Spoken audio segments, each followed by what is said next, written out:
Alright, welcome back. By now, you already know the basics, frames, layers, auto layout, and the core tools you will use in every project. From this point, we are stepping into the part of Figma that really speeds up your entire workflow. These are the features that help you stay organized and design much faster. Things like reusable assets and shared libraries. This is the foundation for everything we will build in the next few episodes. So I will keep it simple and guide you step by step. First, let's talk about what assets are in Figma.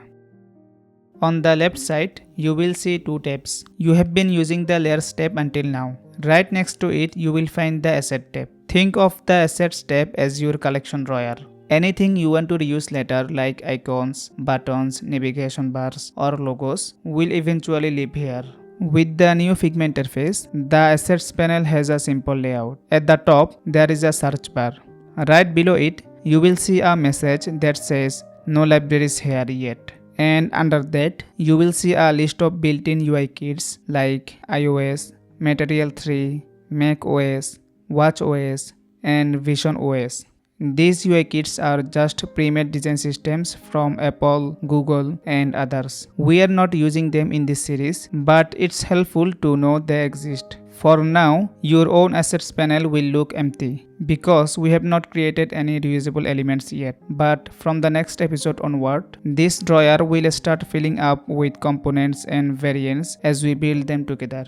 Just remember, this is the place where all your reusable design elements will appear. Now let's open the library manager. At the top of the assets panel, you will see a little book icon. Click on it and you will get the new Manage Libraries window. In this new UI, everything is organized into clear sections. The first one is this file. This is where the components you created inside this file will appear. These are your local components, private to this file until you publish them. If you create a button or card component, it will show up here under this file. Then you have updates, where Figma will show any changes available from libraries you are using. Below that, there are three more sections: Recommended, Themes, and UI Kits. Recommended shows the libraries Figma thinks you might want to enable.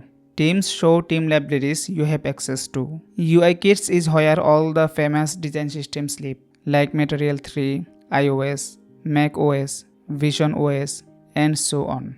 If you click on any of these UI kits, you can enable them with one click. Once you enabled, all their components will appear in your Assets tab. We won't use this now, but it's useful to see how a big design system is structured. Back inside the This File section, you will see a Publish button on the right. When we start creating component in the next few episodes, this is the button you will use to turn your local components into a real library. Once you publish them, they become reusable across any file, just like a professional design system. If you update a component later, like changing the corner radius or the color, you can publish the update and every file that uses that component will get the new version instantly. This is what makes libraries so powerful. Now let me show you something very simple but important. If I draw a shape or even create a frame, then look over at the Assets panel on the left, you will notice that nothing appears there. That's because the Assets tab only displays components, not normal shapes or frames. So right now, it's completely normal if your Assets panel looks empty. But watch this. If I select this rectangle and quickly turn it into a component, you will immediately see it appear under Created in this file inside the Asset tab. That's the key idea. The Assets panel is only for components. In the next few videos, you are going to become a pro at components. How to build them, reuse them, create variants, and structure your entire UI with them. Today's video is just about understanding where everything will live once we start building reusable parts. Inside the UI Kits tab, you will see a big preview card for Material 3 Design Kit, Simple Design System, iOS 18 plus iPod OS 18, macOS 26, watchOS 26, visionOS 26. These are official design kits made for prototyping. If you enable them, their components show up instantly inside your Assets panel, ready to drag onto the canvas.